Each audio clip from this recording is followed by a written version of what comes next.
Good evening and welcome to the Sunday edition of Spurs Diehards TTID, Tottenham Till I Die. And what a pleasant change it is to host a show on a Sunday night after a rare, but after a win. We've got two more guests to join us, Jose, and I think this stream's going out live on his channel too. So Jose will be joining us, and Chang will be. I know he's on his way in, so he'll be with us shortly.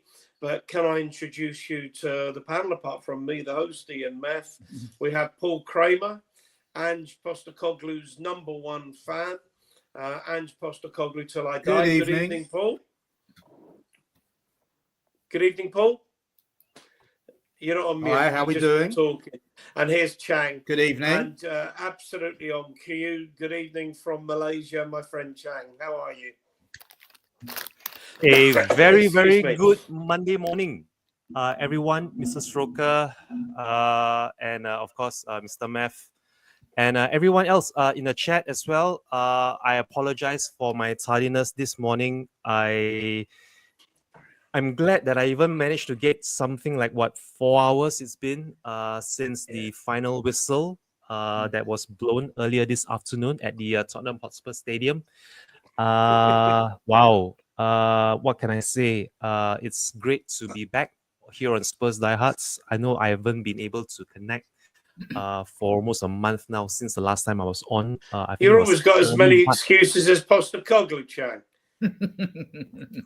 I really do hope that I should hopefully from this month onwards I should be able to settle into a routine as to how I schedule my appearances here on Spurs Diehards, be it on Friday night or Sunday night, as we find ourselves here right now. But I'm so glad. I cannot tell you how elated and delighted I am to be kickstarting my Monday morning with a much needed win to just stop the rot and avoid 3 consecutive league defeats. But let's get into the show without further ado. I'm sure there's lots to dissect and discuss. Absolutely. Chang, it's just for people who anyone in the stream doesn't know you, it's what is it there? 4 a.m. there?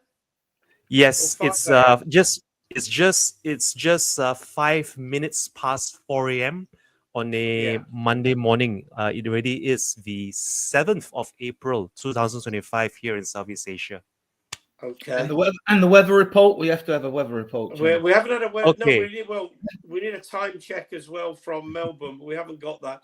And of course, some of my co-host and fellow founder of this station, Adrian. Good evening, Adrian. Yeah, I'm fine. I was at the game today, so it was a nice win. I'm sure we'll get into the gritty nuts and bolts. We will. There's a good number of you in the chat. 43. Eltel Cockerell. He is. What's that happened to that? Oh, sorry about that. Something's just gone wrong there. You said good evening, gang. So I think I'm trying to get the comments up, and you might have to help me, Adrian. My comments. Right, I can do that. We'll go through them while we're waiting for. My comments aren't coming up, so I'll go back to my banners anyway. We can safely say what a good day. Spurs 3, Southampton 1. Going to start with the starting 11. Paul, let me bring you in on this. Whether he was going to just rest a lot of players or get players match fit after the 18-day break. What was your thoughts on the starting 11? I thought the starting 11 was a lot stronger than I thought it was going to be, because I didn't think he was going to risk some of the players that were starting Thursday night, and he did. I mean, I didn't think that that Bergvall and Maddison would start. I was surprised to see Romero start as well, to be honest. And Vic in goal. I mean, there was no reason why he couldn't have put Kinski in goal to play against Southampton, but there you go. Not in the squad, and I was glad to see him. Euro squad. Always. And I thought it was a strong lineup. I was very pleased to see that, having expected it to be a lot less impactful. Adrian, your thoughts on the starting 11? Yeah, I mean, like Paul said, I thought Maddison and Bergvall would be rested. John, and I actually thought Son might be rested as well. He said he was going to make a couple of changes out of Chelsea, but he's pretty coy, and so you can take a lot of what he says with a pinch of salt. And I thought Davis and Romero would start. I thought VDD would be saved. Vic has to play at Austin because Danso came in the squad with Tell and Spence. There wasn't a place for Kingsky in the squad, so it's either got to be Vicario or Austin. So so that wasn't a surprise to me. But a very strong lineup. Chang, anything to add to that? Because if not, I can move it on. I mean, Adrian said about Son rested today. I thought he was resting today. Well, there are two ways of looking at Son and his performance, or rather his non-performance. I mean, to be fair to him, that first half, I thought he was good for an assist or two. I honestly can't remember the timestamp, but I remember somewhere between 10 or 15 minutes, there were a few good cutbacks, especially for Johnson and Solanke arriving in a box in which, unfortunately, they weren't able to convert. But otherwise, I thought Son was a lot more effective and assertive in the first half than he was the entirety of that away debacle at Stamford Bridge on Thursday night. And it's good to see Van der Ven get a rest. I thought it was pretty much expected for Porro to regain his starting berth at right back, and Spence being shifted out to left back, which meant that Udogie and Van der Ven got some much needed rest. As for Maddison, I was half expecting him to be rested, and the likes of Pape Matar Sarr or Bissouma getting the start ahead of him to partner Bentancur in midfield. But otherwise, I think this is the best possible outcome you could have hoped for. Squad rotations and a win to usher in the week, and hopefully this means we get a well-rested squad ahead of Thursday night. Let me bring Paul back in, Chang. There's been lots of obviously chat with the injuries and what have you. I'll talk about the actual substitutions as they were made, but with the exception of Kulusevski, that's pretty much as strong as we can get with a first team and a bench, isn't it? Absolutely, Mr. Meth. And if you were to just look at the defense, the defenders available, I mean, how long has it been since we've been able to call upon first teamers like Udogie or Van der Ven or even Richarlison to just come off the bench and make something happen out of nothing, or rather just change proceedings with their experience? And let's just hope that there were no new injuries to report after the end of that 90 minutes. And not only that, I'm glad also that there were no new suspensions or unnecessary bookings that meant that we will be missing out on players come next weekend against Wolverhampton Wanderers. I could be wrong, but I honestly felt that even the substitutions themselves were well timed to give us a much needed rotation.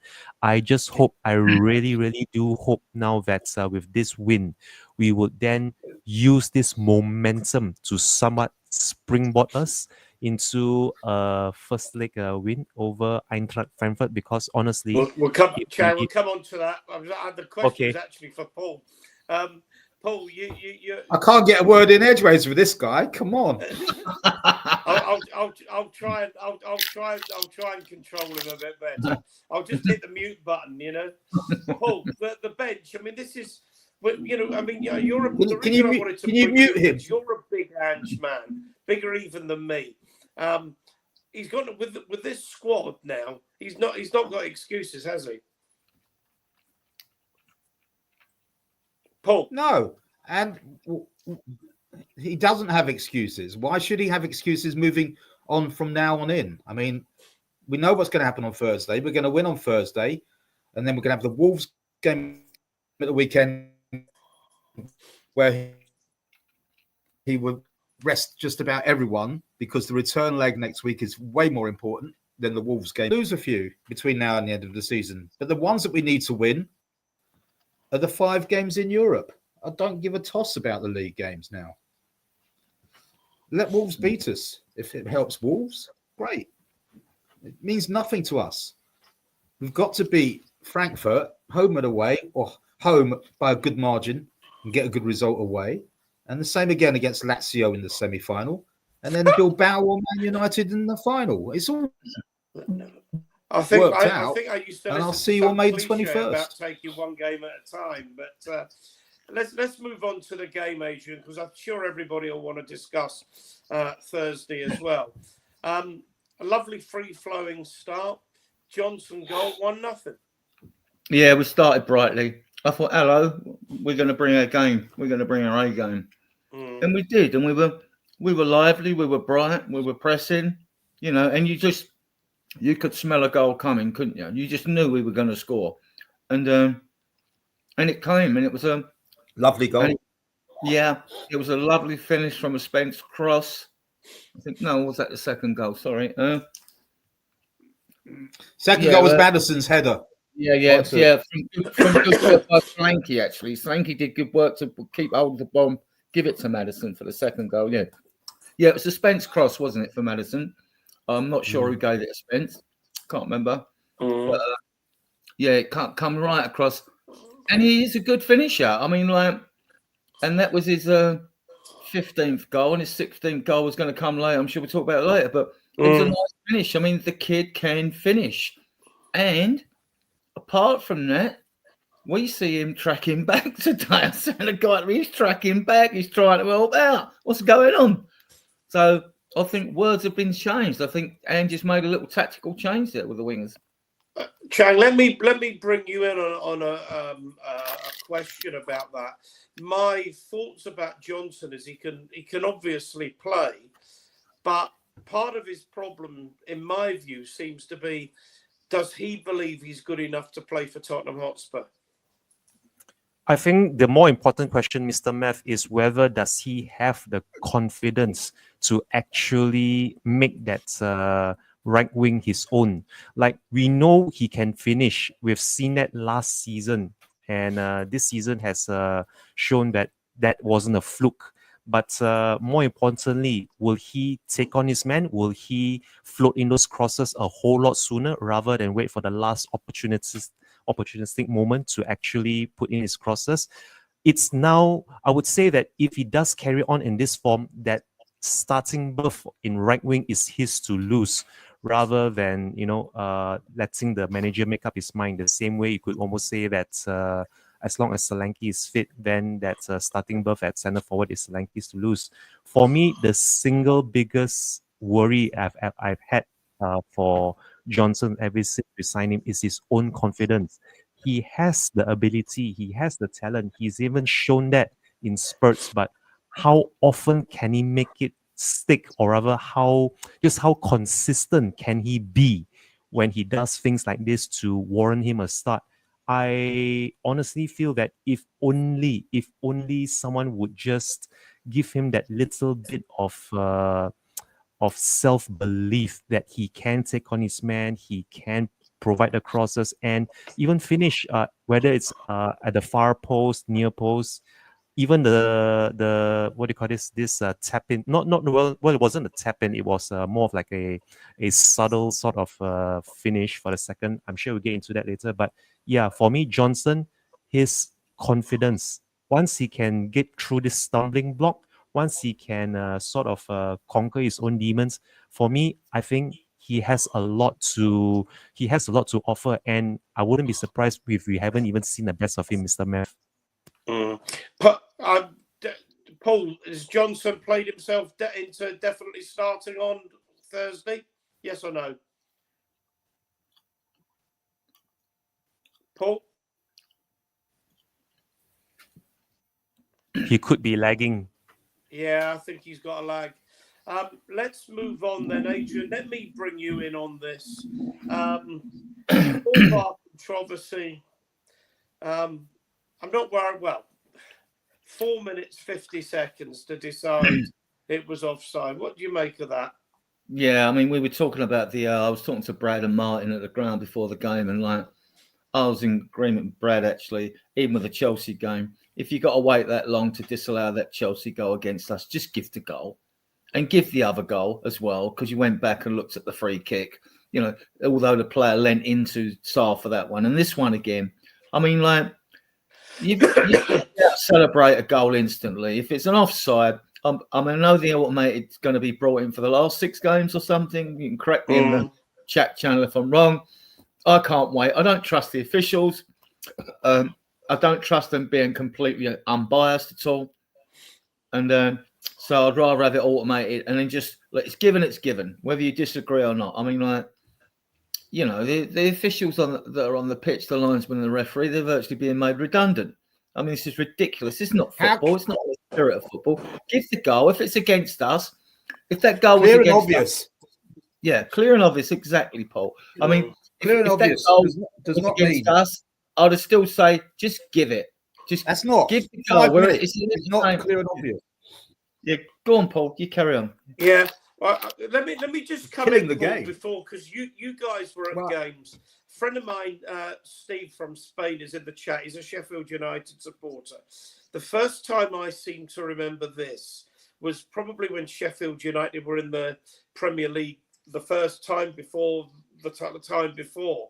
And they had a goal disallowed at the Paxton Road end. And it took about 4 minutes, 50 seconds to decide that, as someone, in fact, a mutual friend of ours, our ground, Tim Edwards, said, you know, that it was a Sheffield United right winger that was offside, that he should have, if he'd have cut his toenails that morning, it would have been onside. And the whole thing is ridiculous, isn't it?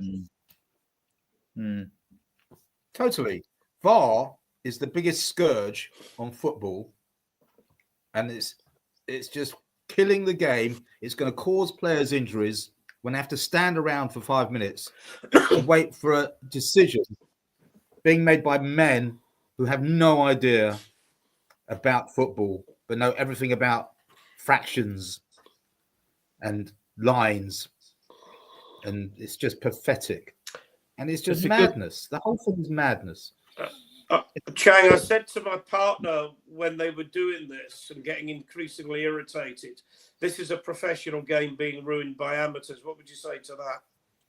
Correct. Honestly, and I honestly feel that this is why football will never get the same sort of recognition as other American sports over in America, because if we would just compare the decision making and also the officiating between American sports and that of football, you can see where the great divide lies. I mean, if this were commonplace, this VAR controversy, if it was commonplace in the MLS, the whole world would never hear the end of it, of the Americans going on and on of just how broken this system is. And I felt that this is something that I could be wrong, but for us Spurs to be on the receiving end of 2 VAR calls in a matter of days, in which 2 goals from 2 consecutive league games were chalked off for, you know, either infringements or offsides. But what bothers me most is the time taken to come to a conclusion. It is always been a case of correcting decisions that were clear and obvious. If it's not clear, if it's not obvious, there should always be given the leniency or even the benefit of doubt.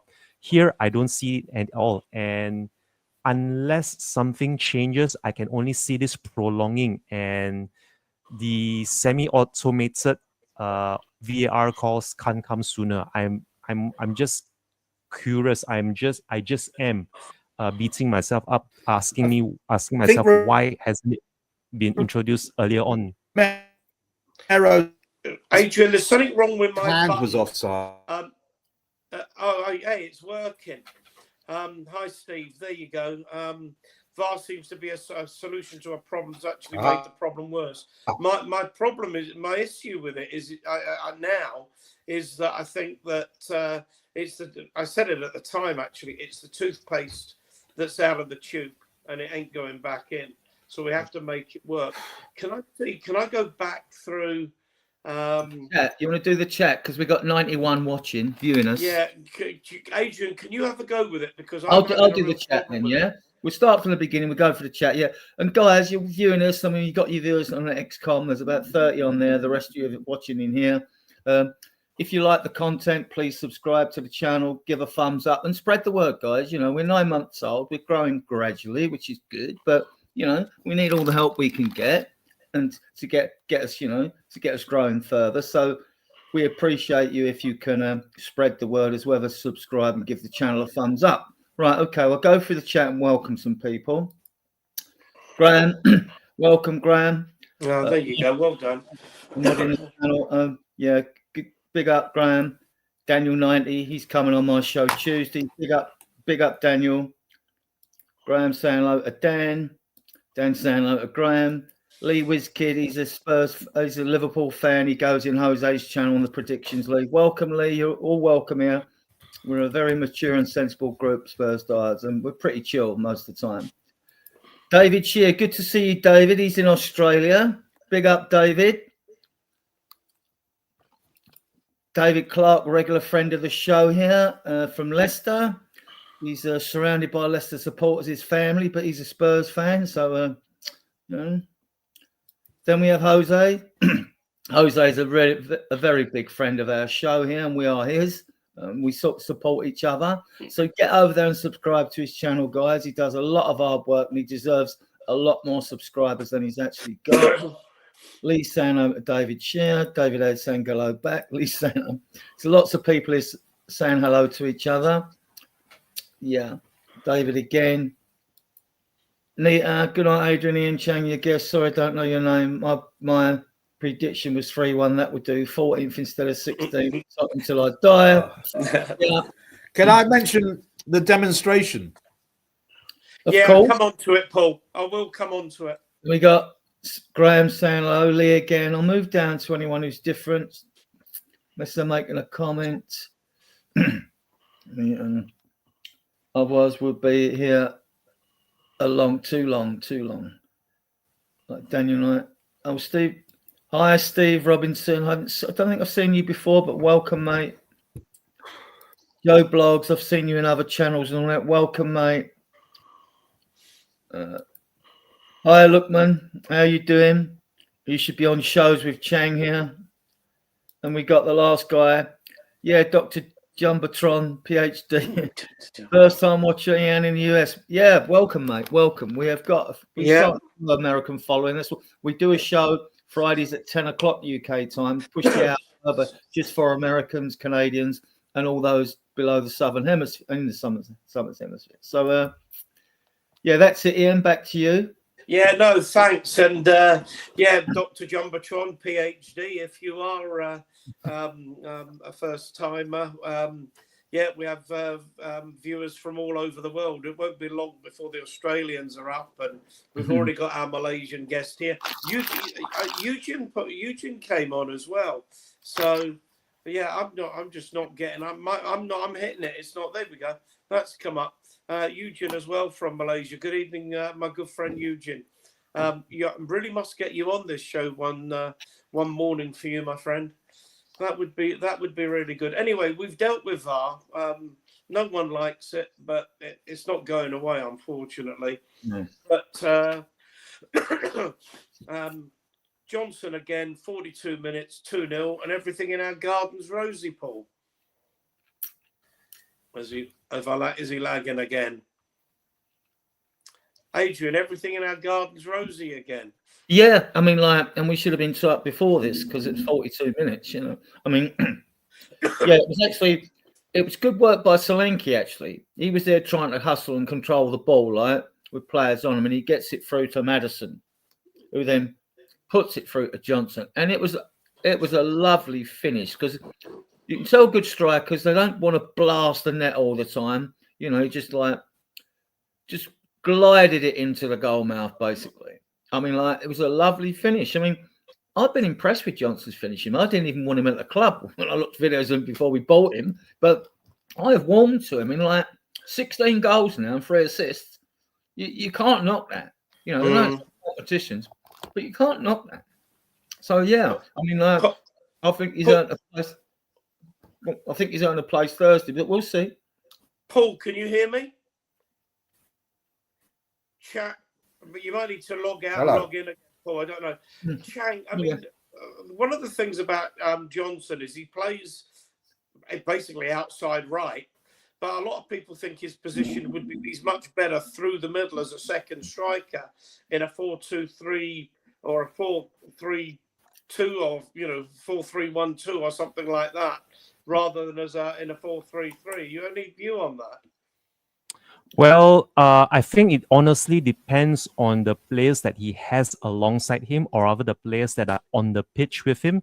Like I did mention at the beginning of the show, when we were talking about that first goal, in which I felt that the only thing that's stopping Johnson from actually becoming a proper player is himself and his lack of confidence. And today, with Son trying to prove that he still has something to offer, whether this is going to be his last season or not, there's something else besides the matter. But with the proper players alongside him, whether it's the Madisons behind him or the Bergvalls, Solankis, Sons, I mean, for Johnson, he has the talent. And that second goal, the way he finished it with aplomb, rather than trying to blast it, he just sort of like coaxed it and helped the ball in on its way. That actually takes calmness and awareness of spatial positioning. And if only he would have done this a lot more often, maybe towards the latter end of last season, where he tried his best to drift in from the right or from the wide to sort of come in behind the center forward and help proceedings. I honestly feel that his goals tally, or rather his GA tally, could be a lot higher. And let's just hope that this is the perfect opportune time for Johnson to find form and carry on what he's doing right now. Because for him, if you look at the stats, for him to be leading goal scorer for us in the league, after so many were half expecting him to be merely just a bench warmer or even a super sub this season, says a lot about him. And for me, as long as he just keeps doing what he does, I mean, who's to say that he won't be, playing just behind Solanke come Thursday night? I still feel that he has a lot to work on, especially with his take-ons and his dribbles. But other than that, as far as finishing goes, I mean, top scorer for us in the league, that says a lot about him, and long may that continue until now. For the rest of his career. Paul, let me try and get you in again. Can you hear? I can hear you loud and clear. Yeah, good. As long as we can hear you. Johnson's best position, is he wasted as an outside right certainly when he played for Forest, it was much more central? Yeah, but today he was much more central and you could see the difference. I mean, it was like, prime Kulusevski. So when Kulusevski comes back, that would be a problem. I'm sure Johnson will get moved out again. Yeah. But he is our top scorer in 2025. He's got 5 goals in all competitions in this calendar year. Yeah, I saw in the chats before the game started, when the teams were announced, some idiots were saying, "Well, we've only started with 9 men. We're giving them a chance." So they obviously don't like Johnson. I don't know who the other one is that they don't like. That is saying we only started with 9 men. I'm not sure if they meant Porro or Davis or Sonny. I'm not sure, but he shuts them up, which is great. But you know what? He's got 5 goals. He's got 5 goals, and they've all been great goals. I don't care that he's a tap-in merchant. He's only there at the far post. He scores goals. That's priceless. I don't care that he doesn't give as much as Lucas. Yeah, exactly. Right. So Lucas Bergvall, brilliant, love it. I know different Guys, there are position. But 113 of you in the chat. Please hit the like button. That's brilliant for the channel, and the subscribe button. And to know a number of you, if you're watching through Hotel Cockerell as well, or if you're watching through this, also subscribe and like Jose's channel, Hotel Cockerell, please. That helps us all. And 46 of you are watching us on XCOM, which is excellent as well. It's nice to know that we're getting seen on XCOM as well. Like, you know, brilliant. Okay, so we get to half time, 2-0 up. Used to be half time oranges in my day. Must have given them half time Mogadon, Adrian. Yeah, and I was wondering if substitutions would be made at half time as we were 2-0 up and cruising. It's wrong. You got to be careful when you say we're cruising, like, but we were. It should have been more than 2. Should have been at least 3 at half time. Would have been a better reflection of the game. And yeah, so like, well happy. Well, it would have been 3, but for VAR. Yeah, and like the crowd were. See, Southampton aren't like a rival team when the crowd are really up for it before a game, like you're playing Arsenal or Chelsea or West Ham or Man United, Liverpool, you know, Man City. So the crowd were a bit subdued, you know. I mean, like they were like, oh, you know, we've got this, and it was all a bit too relaxed, if you can relax as a Spurs fan at any time. And we just like everyone was seeming to be pretty chilled where I was, and like, well, we've got this, and just waiting to see what happened and what substitutions would be made with Thursday in mind, you know. Paul, you were there. I've got a complaint. Go on. Yeah. I've got a complaint about the away fans being where they're positioned. Wasn't there. So okay, but I want to complain about the away fans who get. I'm trying to tell you, the away fans get sat in the south stand, Paxton, the north stand, sorry, Paxton, and then the east stand, and they get the best of the weather. You know, they must come to a game at Spurs and go home with nice suntans. And I think they should be charged a tariff for this, where we charge more now for fans because they're getting better seats. I sit in the west stand. I don't get the bloody sun on me at all. So it's outrageous. I'm going to write to Daniel Levy and tell him it's not fair. Wow. What I was trying to get out of you was what changed for you in the second half? I mean, did Southampton just come out? We're going down. Let's go out with a bang, or no, not at all. We're starting to think about Thursday, or what? Yes, we were definitely thinking about Thursday. Southampton were thinking about damage limitation, and the second half was a total non-event. It really was. It really was. Just like when we won 5-0 at Southampton. Can you remember anything about the second half of that game down at the whatever they call their stadium these days? St Mary's. You know, we were. Who? St Mary's. St Mary's, yes.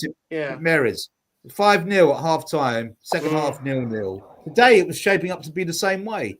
2-0 at half time, 2-0 at full time until the last 5 minutes, obviously. Yeah. So we were just cruising. And I think it was about not getting any injuries. Just, you know, Postecoglou gets blamed when he goes all out attack. Now he's getting blamed for being pragmatic and professional, not having your wing backs go flying up the pitch with no one behind so they can put long balls over them. You know, it was a professional performance, that second half. Well, it was dull as I was going to come on to that later, Adrian, but I'm going to raise it now that Paul's raised it. It seemed to me that tactically we were very different. I mean, people complain about Ange not being pragmatic enough, but certainly second half, it was noticeable that the wing backs weren't bombing on anywhere near as much. Also, Bentancur, I thought, had a really good game. Looked to me like he was playing in a more orthodox number 6 than we usually see from an Ange midfield. Yeah, the only signs we've seen of Ange ball, as people like to interpret it, according to your perception of what Ange ball actually is that since players have come back from injury, we have pressed well. We pressed well at Chelsea. We try to press well, be huffed and puffed. We pressed well today, first half, but we haven't been parked on the halfway line in games for ages, which is because we just haven't dominated games. And we sat back. A lot of times we sat in the middle low block. And today I also thought was, apart from eyes on Thursday, I thought it was a mentality thing, which we need to get out of it at this club. This like game management is fine, but you should still be going for it. I mean, like Man City, even our rivals down the road, the Wanderers, they'd still be going for it. Liverpool would still be going for it, and we should. And to be honest, let's be fair this season. When we try to manage games, when we're winning, we're not very good at it, to be honest. And then one slip, and we were letting a sloppy goal again, like the goal at Chelsea was sloppy. I mean, like so, and that was our own making, that goal. You could see they did have more chances than us, though. Yeah, second half. Vicario was a busier goalkeeper than Ramsdale. Apart from that chance absolutely. where Solanke. Chang, let me bring you in. Ramsdale had ball outside the box. There was a chance just leading up to that. Sorry, Paul, I've got a lag with you. That's why I'm talking across you. I've got a time lag, I think. Yeah, well, it's a long way from North London to Marbella. Yeah, Marbella. I'm actually in Scotland at the moment, but it's funny how the link to Malaysia seems to be working well. There's Jose's, someone's put that up anyway. That's Jose's channel. So please make sure you're liking and subbing to that, as well as ours. We got a link to our channel because we put that one up a couple of times. We got a link to our one somewhere. The man, El Hombre. Well, people are here, aren't they? So people are here, so they know the link, don't they? So the people that viewing have got the link because that's why we got 120 viewers. Like, evening, Jose. Good evening, gentlemen. Sorry, I've just finished the other show, so I've just come on now. Buenas noches, amigo. Eugene, welcome. Buenas noches. ¿Estás mejor? Yeah, sí. Muy bien, muy Milton bien. Briga, welcome, mate. Hace mucho calor. Paul G, welcome, mate. I'll scroll down. Jose saying hello to people. Nita's here. I was saying good morning to them because it's their it's 4 o'clock in the morning in one place, 6 o'clock in the morning in the other place, and they're sitting here watching us here. So right, back to you, Ian and Jose. Yeah, back to me. That's okay. Now. Jose, well, let me bring you in on that. Seeing as you probably haven't been doing any talking for the last 3 hours. 57 minutes, Southampton, Bentancur, Odegaard for Son. Any thoughts about those changes? I mean, the really what I want to get at is were they pre-planned in your view? For me, I mean, I know that I had you on, but I wasn't listening to what you guys were saying. For me, it all started when the lineups came out. I just felt that some of these players that came on should have started, in my opinion. I just think it's all right. It's all right. We've won 3-1 now, but my thoughts pre-game was that we should have started some of the other people. Some of these players I would have started. So Son, I wouldn't have started Son today.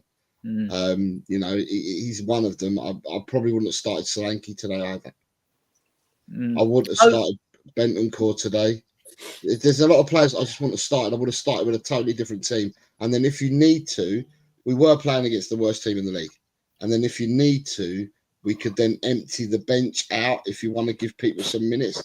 But he went strong. But then saying that, Eintracht went strong yesterday against Werder, and we've done exactly the same today. Jose, just a question on the substitutions. Yeah, did you think? Because I said to the guy next to me at the ground, I said, "Look, we need to make substitutions soon." I said because this game has become so passive. We need to get some energy on this field, some fresh energy on the field. So, as Ian alluded to, it could be two things. They could be planned, or Ang's fault about we're being too passive there. I need to get some fresh legs out there. But what I'm going to say to that, Adrian, is that in the first half, obviously some of you guys were at the game, right? And I can only go by what I saw. By what I saw, we could have been 5-0 up in that first half. From what I saw, if we pushed it, yeah. It was 2 great saves from Ramsdale for Romero's headers, which were bullet headers. Any other day, nine times out of 10, they're in the back of the net. Them 2 headers that he made. Yeah, one hit the goalkeeper in the face, didn't it? Yeah, in the bounce. Yeah, the other one was the offside goal. I thought it was touch and go. Be honest with you, with the offside goal. I watched it on a stream, and the stream I watched it, I swear the lines were wrong.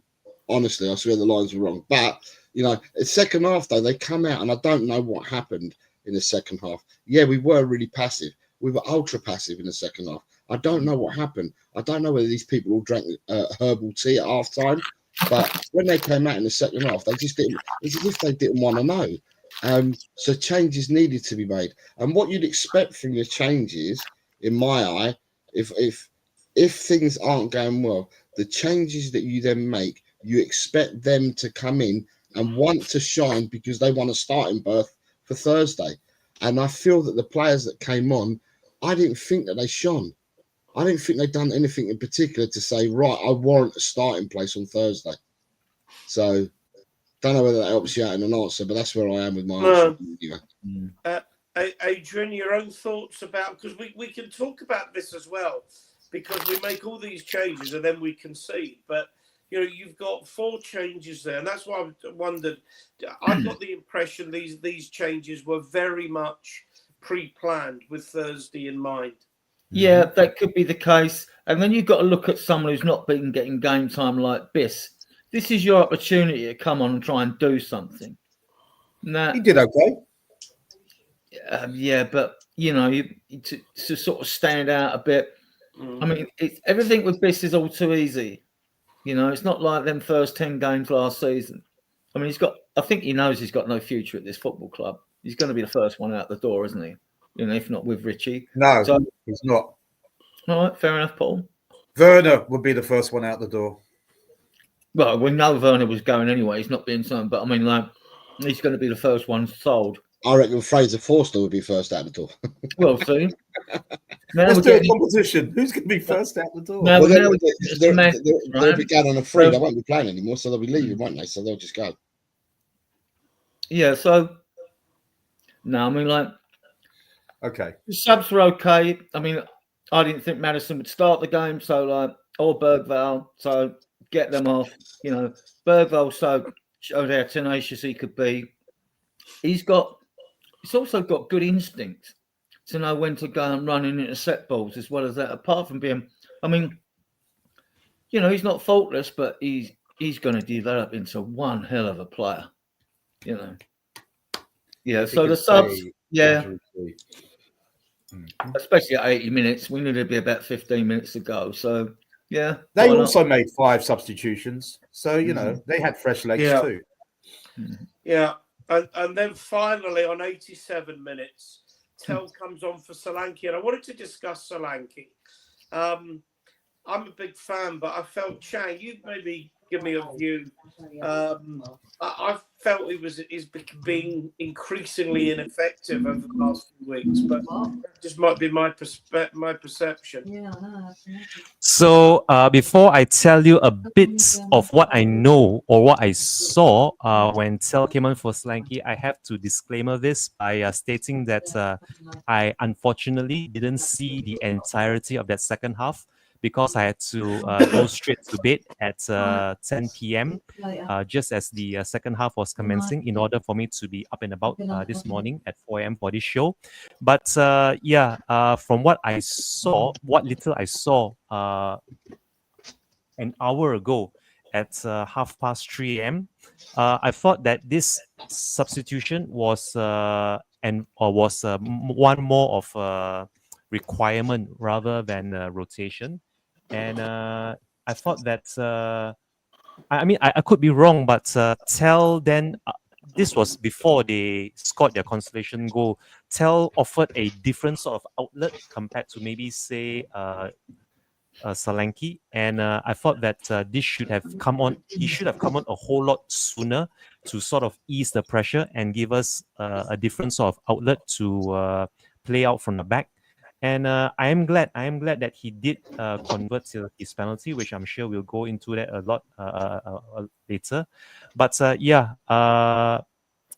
Tell for Solanke should have happened a whole lot sooner, maybe even at the hour mark, if I'll be perfectly honest, because we need Solanke fully fit and firing come Thursday night. So that goal, don't get me wrong, that goal by Tell, I hope that gives him that much needed confidence and a boost going into Thursday night. And let's just see if Tell will be able to make another cameo appearance, because I doubted that he would be starting against Frankfurt, but I could be wrong. I'm not Ange, so let's just see if that little cameo by Tell warrants a start come Thursday. Paul, I thought that he might have brought Richarlison on rather than Yeah. for a few minutes. I think he got injured in the warm-up.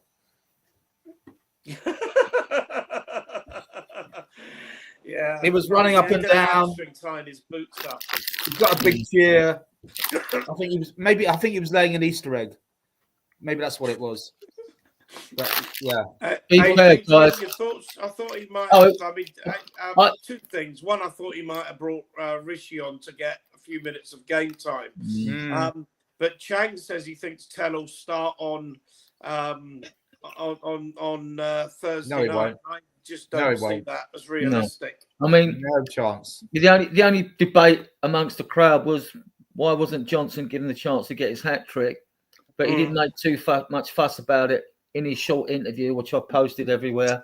Johnson's interview, and to me, I thought it went in, but it was a poor penalty. It's poor struck penalty. I mean, it went in. It's got a hand to it, but it went in. So you can say it's good. I didn't think it was what I call a good penalty. Can I just say, Tell has scored more goals in 2025 for Spurs than Solanke. What does that tell you? Well, in Solanke's defence, I think he's a bit hard done by, not so much by fans, but by. I think there's quite a few occasions I've seen this season when referees should have awarded him free kicks. He's not been given them. And Solanke, if I go on the banners, he has scored 1 goal in 3 months. It's not good enough. But he's got 11 goals and 8 assists, Paul. 11 goals and 8 assists. Solanke? Yeah. Yeah, but not in 2025. His form has dipped this year. Maybe last beginning of the season, between August and December, wasn't so bad. But he's not performing now. It was really frustrating today, as was Sonny, for a surprise change. But when you look at the Chelsea game and other games, what service has he had? No, it's terrible. You know, it's like Archibald playing without Crooks. You know, it's like Gilzine playing without Chivers. He's got no one with him. Every time he's got the ball to lay it off, there's no one there to lay it off to. So, you know, he's just not getting the help he needs. That's for sure. But we missed him when he wasn't there. And like his work off the ball is excellent. His graft. Yeah, I mean, he's not like that at all. He's a like grafter. Becky. So, I mean, if it weren't for that, we'd probably have less possession and we'd probably have bigger problems than we've had. So that has to be taken. And I admit the front three's been clunky this system, even though we probably are the league's second highest goal scorers. Take some believing. Only Spurs could do this. But I mean, have the 6th best goal difference in the Premier League. Yeah. We languish in 14th place. Yeah. So I mean, he for his first season in a new system with new players, I've been impressed with Solanke. Actually, I didn't know too much about him before he came, but I've been impressed with what he brings to the team. If you're going to look at but your bread and butter as a striker is to score goals, right? Cool. Right. Solanke, up until his injury, got some goals, right? Solanke has made 156 appearances in the Premiership. Mm-hmm. He's only scored 36 goals. So, you know, when you're looking for your number 9 and you're centre forward to score goals, Solanke's not that man to score your goals. I think Liam Delap will get us a few goals next season. It's a proven stat. The stat is proven that it's 156 games, only 36 goals. That's 1 goal near enough every 5 games. That's not what you want your striker to do. Solanke, it's the only Premiership appearances. Well, all Premiership appearances, 156. He's got 36. He didn't make it at Chelsea or Liverpool, did he? No, but then I'd say as well, he hasn't scored. I don't even know where he scored since he came back from injury. But if I look at somebody, I'm going to go old school. I'm going to go old school. I'm going to go Jermaine Defoe. right? Jermaine Defoe, if he picked up the ball, you didn't have to put the ball in the box for Jermaine Defoe. Jermaine Defoe would pick up the ball and would drive and create his own shot and score goals. If I look at someone like Ollie Watkins doesn't get fed the ball all the time inside the box. Ollie Watkins will pick the ball up and creates his own goals as well. Solanke's not that man. Solanke doesn't create his own goals. So, you know... Jose, when he cut in Kane-esque on the edge of a penalty area, beat two men and slotted it into the corner. He created a goal for himself then. I forget who it was against, but it was a lovely goal. And if he doesn't get the chances around the area, we won't see what he can really do, whether he can up his game even more, you know. So, but we haven't got no one else. I know. So, but what I'm going to say to you, right? Yeah. Right, in the Premiership this season, right? Let me just make sure that I'm quoting right. So he scored 7 goals in the Premiership this season. So Jamie Vardy and Thomas Soucek scored as many as him. Son Heung-min's got 7. Ante Semenyo's got 7. Kevin Schade of Brentford's got 7. Sarr of Crystal Palace has 7. Dango Altara has 7. Iliman Indai has 7. Mitoma has 7. Madueke has 7. Kulusevski's got 7. But then when you start looking a bit further up the list, you know, and I go a bit further up the list, I'm thinking to myself, he's only got 7 goals, guys. Danny Welbeck's got 8. Rogers has got 8. Rodrigo Muniz has got 8. Pedro's got 8. Alex Iwobi from midfield has 8. Cody Gakpo, who hardly plays for Liverpool, he's not favoured starter, has already got 8 goals. Then you go into Maddison must have about 8. Madison's got 9. Jackson's got 9. Kai Havertz, who's out for the season, has already got 9. Evan Nilsson, who replaced, and he has been injured this season as well, Evan Nilsson, he's already got 9. Jimenez of Fulham has got 10. And Strand Larson of Wolves has got 11. Brennan Johnson's got 11. Lap's already got 12. You know, at the end of the day, if he's your number 9, he's getting outshone by so many people in the Premiership. 7 goals with 7 goals with seven games to go is not good. It's not a good look, guys. It really isn't. I agree. I watched a program. I think it was on 442 analysis, which showed his heat map and where he scores goals, and in particular, well, there you go. Hi, Tom. Hey, Tom's back. Hope you had a nice night with Kerry and Brad. Happy birthday, dear Kerry. Yeah, Happy birthday. She looks 12 now. Only another 20 years before she can get into a pub without ID.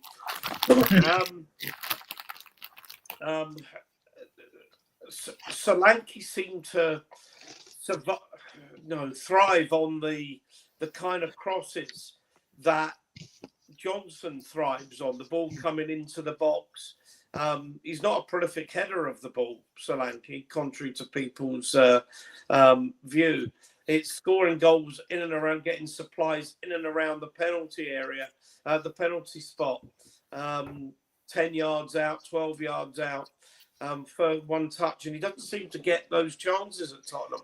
All his work seems to be trying to create a goal from outside the box. But one season doesn't make him a prolific scorer. We spent £65 million on a non-prolific scorer. That's exactly what we've done. We've just spent the money. Now, I understand what you're saying, Ian.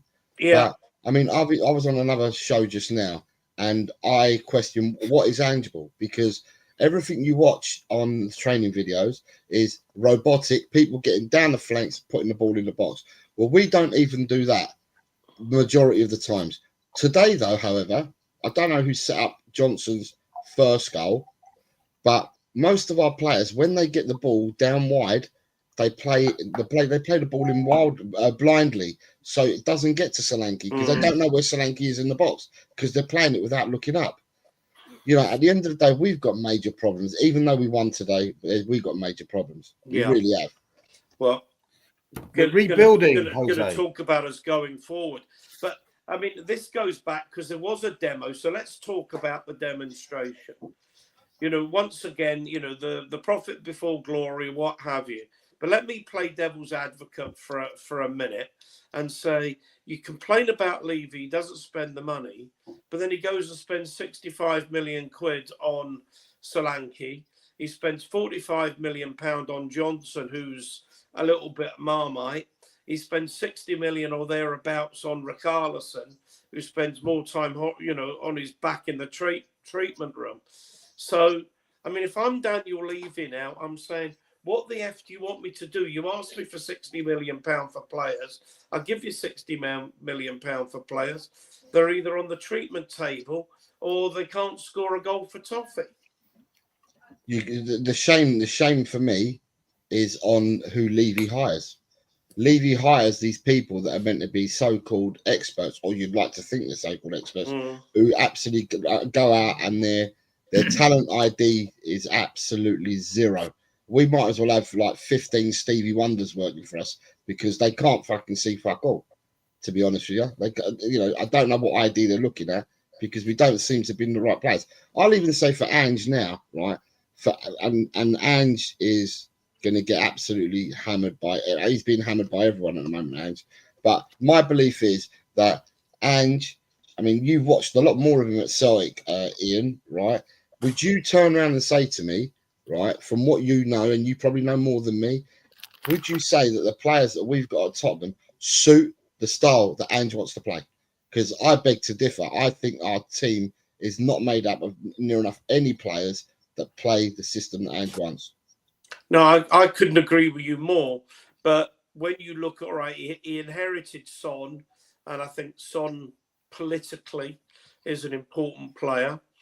But he bought Johnson, and Johnson isn't a fast, speedy winger. He's sort of lumbered with Son, albeit, he had Solomon there, for example, who is a quick winger who will attack players, and he's let him go.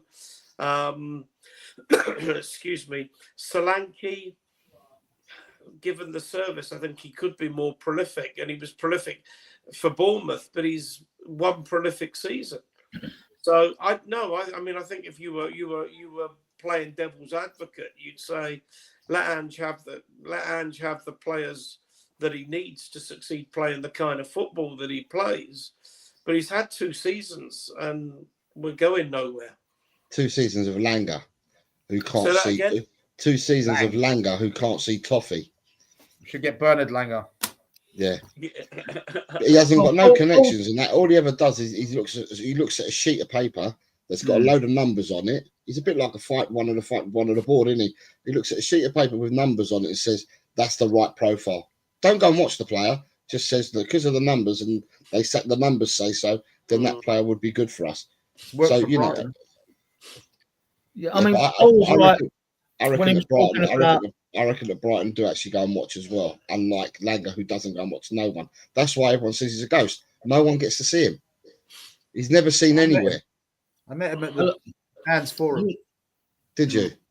I mean, Paul's right about Solanke not getting enough assistance. And when the ball's hit up to Solanke a lot of the time, there's no one for him to flick it onto. He's got to virtually try and control it himself and find a player. Because it gets hit up to him in some sort of really awkward positions. You think, well, if he's going to win this, what's he going to do? Head it back? What's he going to do? He can't flick it on. There's no player up there. But what I did see, which I noticed a different and a tactical way we play. When Chelsea were them sort of midfield diagonal balls, chipping them forward to the forwards. We started doing that today, and I hadn't seen that before. Because normally we dwell on the ball and try and work the perfect goal and keep making loads of passes, short passes to one another. But we started from inside the half-wide line, chipping diagonal balls forward to Solanke or to players. I hadn't seen that before from us, and I thought, and actually, it got us going. We got some impetus out of that. A lot of the times the opposition won the ball back, but I thought, no, this is good. And so you should take risks in the final third. Do you get frustrated when Romero slows it right down, or when Maddison takes too many touches? Does that annoy you? With Romero, it's 2 things, right? He's our best defender by far, in my opinion, right? And a lot of time when he's on the ball, and he can ping a diagonal ball, and he does progresses up the field. None of our other centre backs do it. Danso may be able to do it. We haven't seen enough of him, but there's no movement. There's no movement up front. And like you want to hit a ball. I mean, sometimes you get Son will make the run and throw his arms in the air because the ball ain't come. But you know, we're looking from high on the pitch, and like players at ground level, they've got a totally different vision of what they see. What we think is easy is not easy to them when they're on the pitch level. Their line of sight's totally different to ours. So we need to hit some of them long balls, like Chelsea written against us, to try and hit the front three. Bergvall can do it. We know Maddison can do it. Maddison was coming back during this game and collecting the ball. Now, that works in some games for Maddison. Other games, I don't like it when he comes back to pick the ball up. Where's the other two midfielders that should be there? Or two holding midfielders, or people like a number 6, I hate numbers, right? Or the holding midfielder. Where's he then? Because Maddison's not... Adrian, before you move on, can I ask you a question? Because it's one I've had about Maddison at least all of this season. And that is particularly in the final third. His passing is too safe. It's too conservative. He never wants to play the 20-yard ball in behind that might, you know, all right, it's a risk and reward ball. If it doesn't pay off, all right, you lose possession. But if it does pay off, you've got a much higher chance of scoring a goal. He hit a couple of nice long balls today, though, to players. Yeah, I'm not talking about long balls from his own half. I'm talking about, you know, 20-yard balls in when he's 30 yards from goal, in behind the fullbacks and stuff like that. He does get fouled more than any other player in the Premier League. Yeah, he's got quick feet, that's why. I mean, and so on the ball, and I think he looks for them as well, them free kicks. But I like the way he lets the ball. He's got time. Quality players have got time to let the ball roll across their body without them having to stop the ball. He's very good at that and selling players dummies that way. Look, he's a quality footballer. If we've critiqued him in the past, it's not because he isn't a good player. He's a fantastic footballer. But like others, it's the old question of consistency, isn't it? I mean, you've got to have him. I think he's got a higher opinion of himself than he is, to be honest. I mean, to me, he's a squad player. He should be one of 18. You know, you're never going to have a squad of 25 superstars. So to me, it's one of 18. And of course, you keep him because we haven't got someone else who can bring what he offers. I mean, but there you go. I mean, that's Chris Peters. I picked that comment up. Maddison will never be an Eriksen. I mean, I don't think Maddison's fit to lace Eriksen's boots, at least. But they're different players, aren't they? Not 2019 Eriksen. And they're different types of players because with Maddison, he can dribble with the ball, but Eriksen didn't do that. Eriksen would look to pick the player out that you were mentioning him from with a 20-yard pass, 15-yard looping cross and things like that. But whereas Maddison, he's very good in tight situations, dragging the ball, turning, losing the player, switching, you know, doing the half turn, turning around and going past. No, he's a quality footballer and you keep him. Maddison's got better hair than Eriksen. I mean, I like the player. I like Maddison. I wouldn't want to get rid of him. And I think he'll be here anyway because I want to check that Chang's all right. We've not heard from him for 15 minutes. I'm still here, checking it all in. If Chang talks, I can go and get another glass of water.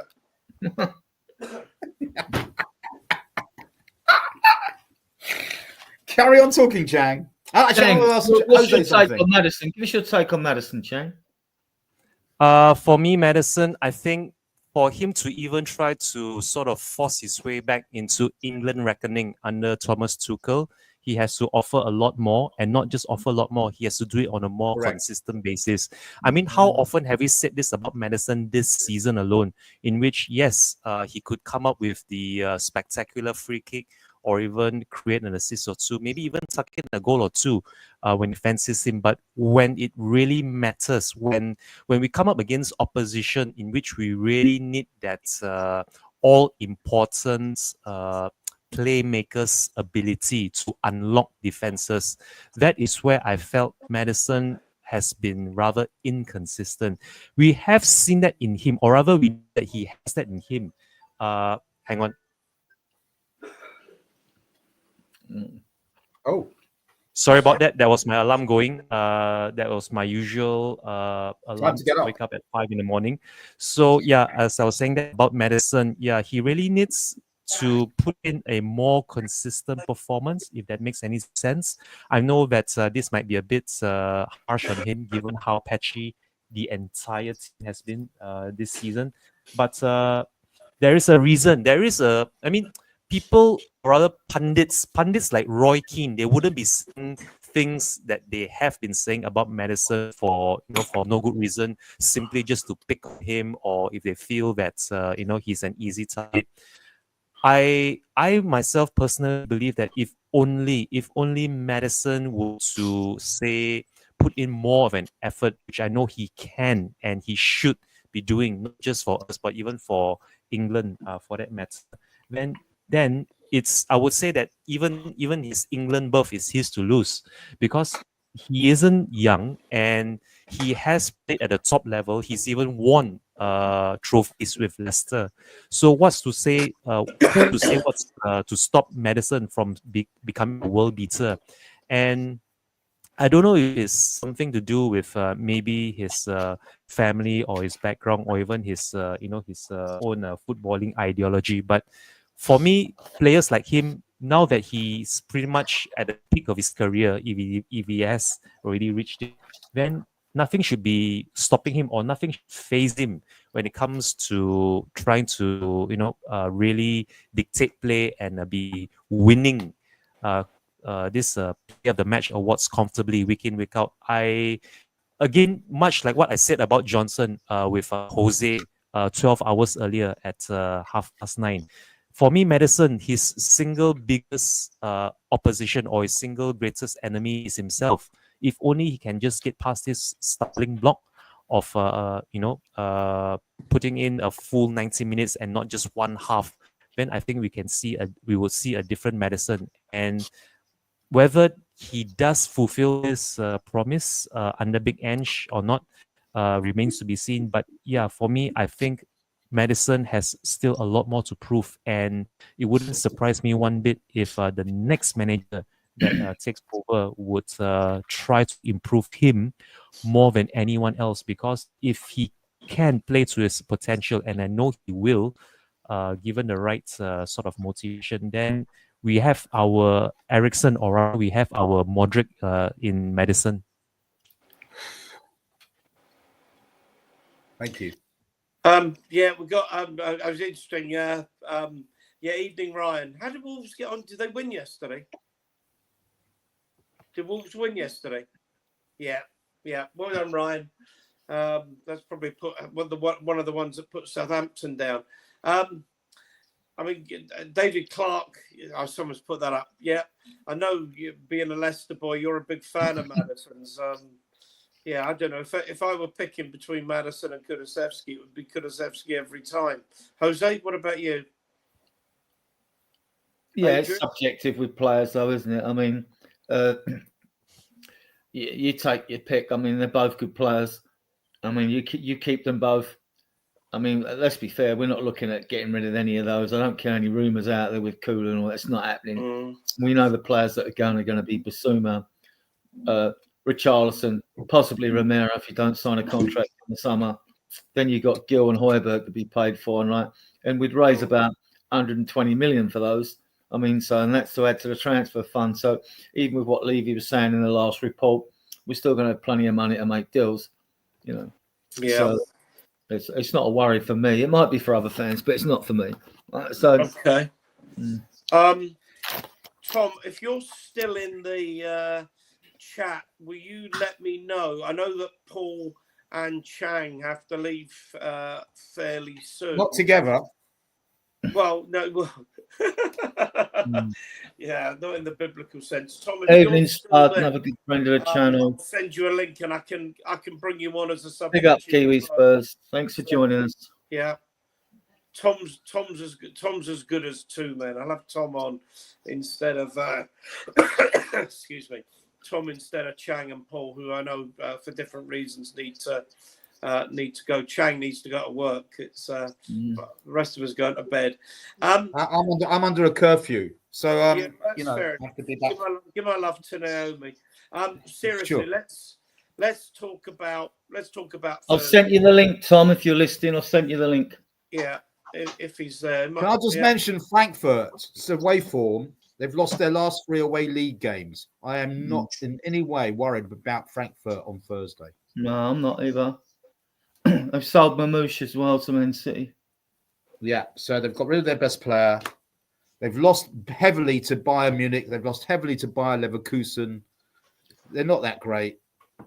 And they're not in the best of form. And they're going to lose their Europa League position the way they're playing in the league. We can put them out of their misery on Thursday, win 3 or 4-0, and see you in Bilbao. Loving the positivity, Paul. Loving the positivity. I would love it. Chang, if nothing's ever that easy with Tottenham, but do you agree with Paul's analysis? I mean, Paul is 100% spot on with Frankfurt's away form, but Spurs being Spurs, and we have seen Dr. Spurs turn up on more than one occasion this season. I did mention 12 hours earlier at about 10:30, just before me and Jose signed off this morning on LTEL, in which I honestly do feel that if we are to progress past the quarterfinals and book our berth in the semi-finals, then the tie has to be won this Thursday. Don't get me wrong, I still feel that we should have enough of a squad, or rather we should have enough in the tank to see us past Frankfurt and hopefully avoid defeat away on our travels. But then again, much like Frankfurt, our away form hasn't been all that great. So if we can avoid defeat on Thursday night, and if we bring a healthy or even a sizable lead from Thursday night to Germany, then I feel we should have what it takes to book our berth in the semi-finals. Having said that, I think if I read it correctly, and the substitutions that Big Ange made today, if everyone is fit and fully firing, and if we do play the way we did in the first half for the entirety of Thursday night and not just for one half mine, then we should be able to chalk up a sizable lead going into the second leg. And that's where I hope we then have enough of a squad to put up a makeshift team against Wolverhampton Wanderers, because they themselves are no pushovers, much like Frankfurt. So let's just hope that whatever we saw earlier today isn't a one-off thing, and we will be seeing more of the same come Thursday night. And yeah, let's just hope that the clean sheet that was long overdue for us, it was supposed to happen today, but unfortunately the ball somehow did squirm under Vicario. So let's just hope that we do keep a clean sheet come Thursday evening.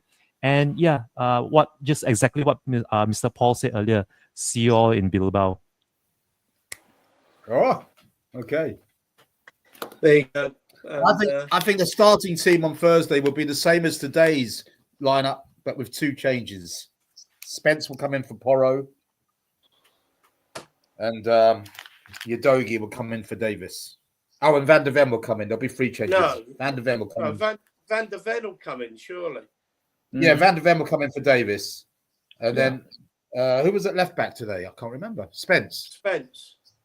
Yeah, so Spence will go over to the right. Udogie will come into the left. Well, you definitely know it's going to be Son and Solanke, but who plays on the right? Is it Johnson? Is it Odegaard? Johnson, obviously. He's the man in form. Our top scorer. Adrian, what do you think the team will be for Thursday? I think Porro starts on the bench. Obviously, it's going to be Vicario. So you're going to go. Udogie's going to play. It's going to be VDV, Romero, and Spence. It just gives us a bit more solidity. Bentancur plays because he did okay today. Don't care what anyone says. He's sort of better than recently. And it's Bergvall and Madison. But the reason I say on the right as well, Ange is very coy, right? He said Danso and Kulusevski will be back in a week or 2. And remember Yeah. when he surprised us when VDV and Romero played against Chelsea and went off injured in the game at the Lane? Yeah. I think Decky's virtually near fit, and Yeah. he might be the surprise right. package. If not, I expect to see Decky on the bench Thursday. I expect to see him on the bench. So, but Johnson is in form. That's the Look, and he surprise. scores goals. for So Thursday. I mean, and Johnson's got what, 16 goals now. Yeah. So, and 3 assists. He'll be on the bench, whatever. So So, I think Kula will be on the bench. Richie will be on there just in case. You know what I mean? But yeah, it's going to be Son. Is Richarlison in the squad? Yes, he'll be in the squad. Yeah. Now hang on. He's in the Euro squad. Yeah. Who were the ones that were left out? Kinski was left out. Werner was left out, and Kinski, Werner, and I wondered if Richarlison got left out because he was not a long-term injured again. But no, because Tell, Danso, and Spence came in. They were the three that came in. Yeah. And Kinski, Werner. Oh, was it Forster? Forster was in the squad before. That was Forster. Because Forster was in the last Euro squad. Because he played only one game. I can confirm that Foster is in the squad. Foster is in the squad, but Kinski had to drop out in favor of Foster. Dragusin was left out, wasn't he? Dragusin. Yeah. Because he was injured. Only because of his injury, he was left out, yeah? Yeah. Yeah, so it was Dragusin. That's it. We sorted it. So there you go. Yeah, so... Jose, thoughts for Thursday? Team for Thursday, Jose? I don't know about the team, but my thoughts. I'm going to go down the route of Borussia Dortmund-esque evening for Tottenham. So we beat Borussia Dortmund when everyone thought we weren't going to beat them in the Champions League a few years back, and we beat them 3-0 at Tottenham Hotspur Stadium. And it was at Wembley. I think that game was at Wembley. I was at Wembley. We knocked the stuffing out of them by beating them 3-0. And then when we played them away, because the stuffing had been knocked out of them, we ended up winning 1-0 away. Kane, yeah. I'm not saying that we're going to win away, but I want to have a Borussia Dortmund-esque show on Thursday night.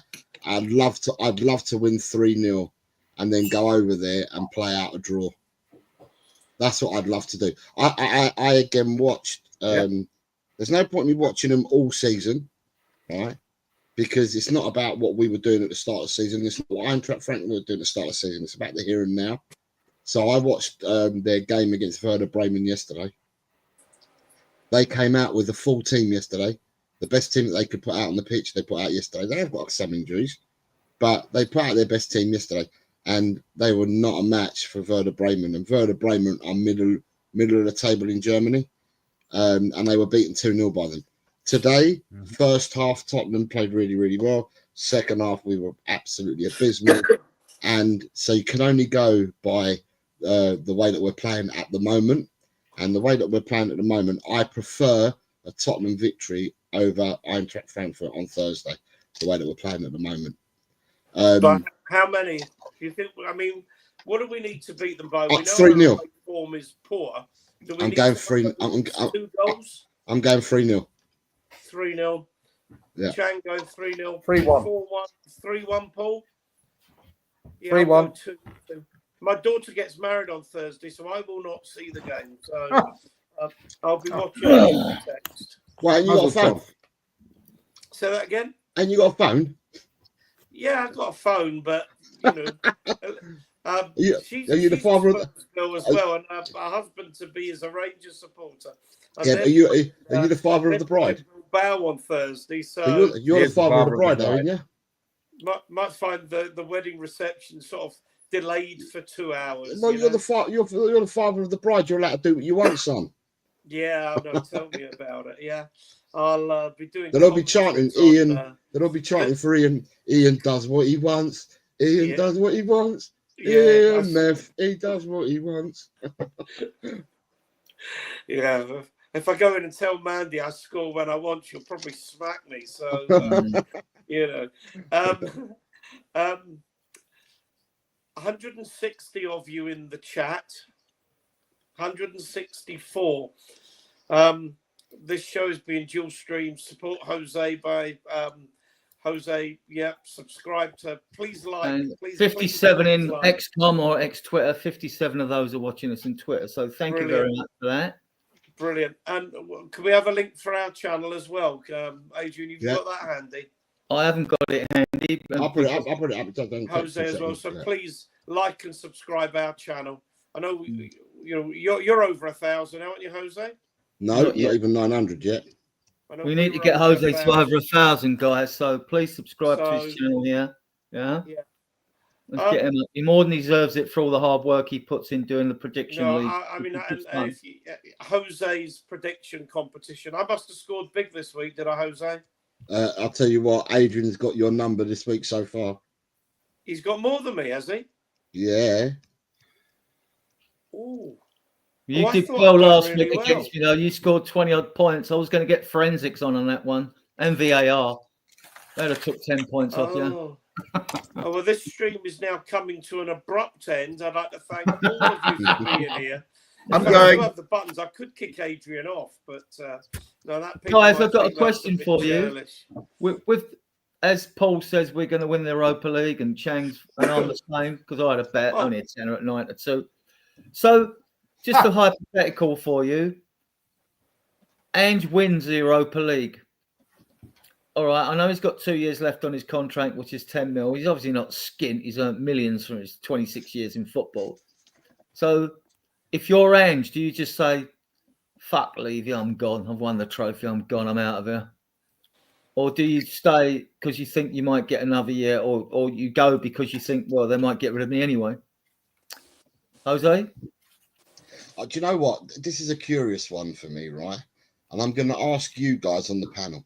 Do you think any of these footballing people, right?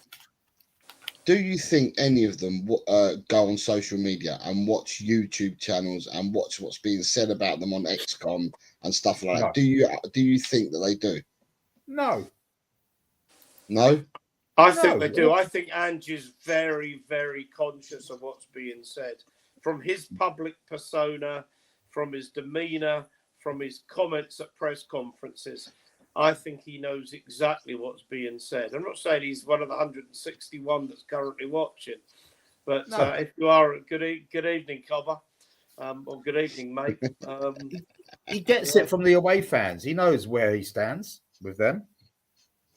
See, I was going to say, someone like Basuma, I'd expect him to be all over social media, and so for him, you know, not necessarily YouTube, but especially XCOM, whatever you want to call it, and stuff like that. I'd expect people like that to, you know, what's the other one called? Instagram and all that. I expect him to be all over that. So I think some of the players run across social media, but I'm not sure about the managers do. So if the managers really knew what a lot of people in social media, which doesn't really matter, social media, because it's not real, is it? But if the manager really knew what was happening on social media, then if I was the manager and I won the Europa League, I would turn around, and I think it would be a sign of things at the club if he was to then walk away. I think it'd be a sign of I think that would be a sign that the club's not right. There are things wrong, and just walked away with a trophy and doesn't want to hang about because there's too much going on at the club. That's the only thing that I can see Ange doing. If there's a belief from Ange that the club is, you know, there's stuff going on at the club is wrong. Otherwise, if he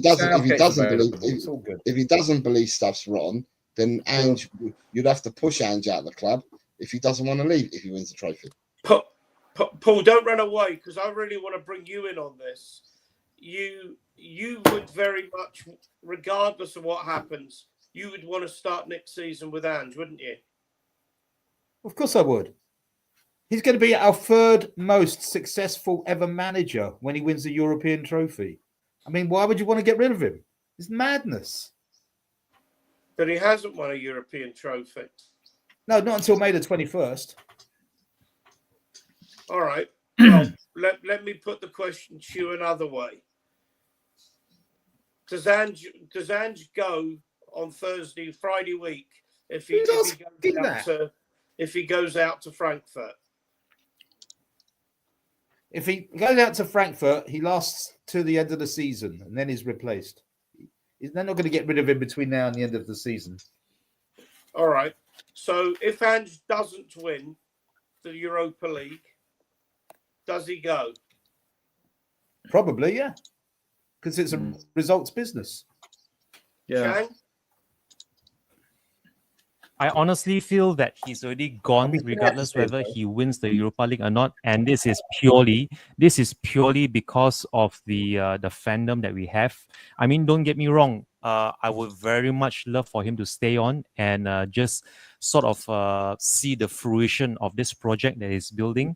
And he has openly said it himself that he would be, rather beside himself if someone else were to take over the likes of Bergvall and Yang Min Hyuk and whatever players that he's brought in through the door since he arrived. But just to put it bluntly, if Ange were my dad or a close relative, like an uncle of mine, I would rather politely but firmly, I wouldn't instigate it, but I would hint at him finding a new club if he does find success here, because he has nothing left to prove.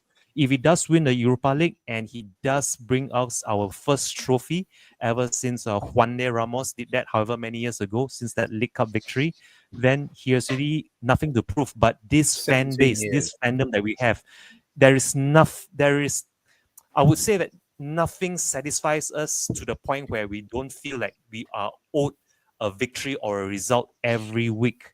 Whenever things don't go right for us, whether it's Mourinho or AVB or Conte or Pochettino or Nuno, nothing would sate this unquenchable sort of thirst to just be able to lash out whenever feels appropriate to some of us. And for Ange, I think he has nothing to prove other than that he is a winner wherever he goes. But having said that, if he does win, yes, I would very much like him to stay on.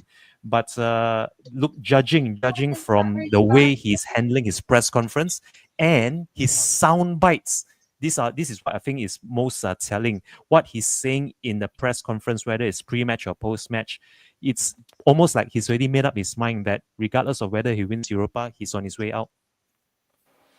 Adrian, I mean, never mind about social media. He would have his conversations with Levy and what have you would give him a pretty good idea of which way the wind was blowing. Yeah, if he wins the Europa League, and I think he's got a very good chance of doing it, it's only 5 more games, right? It could all blow up in his face. If it does, he's gone in the summer. If he wins the Europa League, let's be realistic and practical. It is a cup competition. I think that buys him 6 months next season to January. And the club will still be looking to replace him.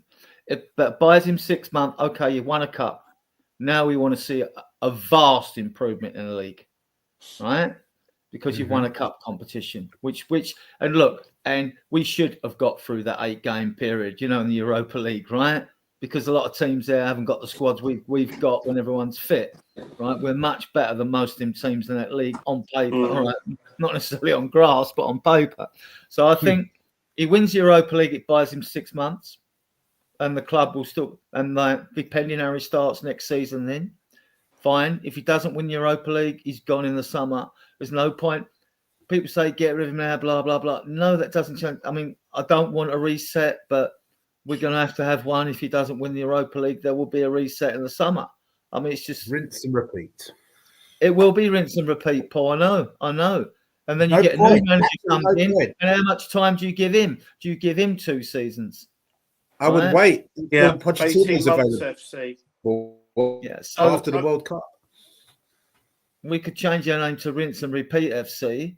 Yeah. But then you got to consider what we're actually going to do in the transfer window. I mean, like in the summer as well, because that'll have a big play. If we're not in Europe, we won't. I just want to say before I go, the last time we finished outside of the top 10 in the league We won a trophy. Yeah. Sleep well, guys. Yeah, Paul, thanks for coming Thank you, on. Paul, for coming on, mate. Yeah. Yeah. Yeah. Love So- you. Come on, Ange. Right. I don't know if Chang's He's gone. I think if no. Chang's Oh, he's gone. back Chang- now. Yeah. Oh, have you just changed? Yeah. Getting ready for work. I should have left about 5 minutes ago, but I can hang on for about another No. minute or so. That, But All I right, really and have thank to, you. Let me ask you: do you think the Europa League buys Ange 6 months next season? it would buy him a whole new. It will buy him at least another season, Okay. because I think it would not benefit him one bit if he isn't given reassurances. I mean, Yes, Peter. Well, correct me good if I'm wrong. good Please morning. do correct me if I'm wrong here, but I wouldn't want what happened to Juan de Ramos to happen to him, in which he's less than half a season into the new season, unless we are only picking up, say, 2 points from 7 or 8, was it, before we sacked Juan de Ramos. So for me, Europa League would buy Ange another season if I were one of the board members, but that's not how social media works. That's not how the media and the pundits and the journalists go about their day, just trying to make a story out of nothing. So again, I really do hope that Big Ange would see out this project of his, and that the players that he's brought in are then, really given a chance to shine, whether be it domestically or in Europe. I really couldn't care less where these players are playing, as long as they are getting regular game time. But for Ange, I honestly feel that a Europa trophy should give him at least one more season, at the very least, if not maybe even half a season. And come January, we'll just have to wait and see what transpires between now and December, to see if he does warrant another calendar year as a Spurs manager. Jose. okay. And Colin's here. Good evening, Colin, as well. Good evening, Colin. Does the Europa League buy Ange another season or 6 months? You're muted, mate. You're muted. Jose, you're on mute. Yeah, the Europa League buys anybody. It doesn't matter who you buy. Who you are. It buys anybody another season. But like I said earlier, Ange will have seen what's happened in these 2 years. If Ange wins if we win the Europa League, right, and Ange has then won his trophy, right, Ange will then if Ange thinks to himself that the stuff is wrong at Tottenham, right, it is not being backed, and there's a load of waffle and there's a load of crap going on behind the scenes at Tottenham, then he could walk.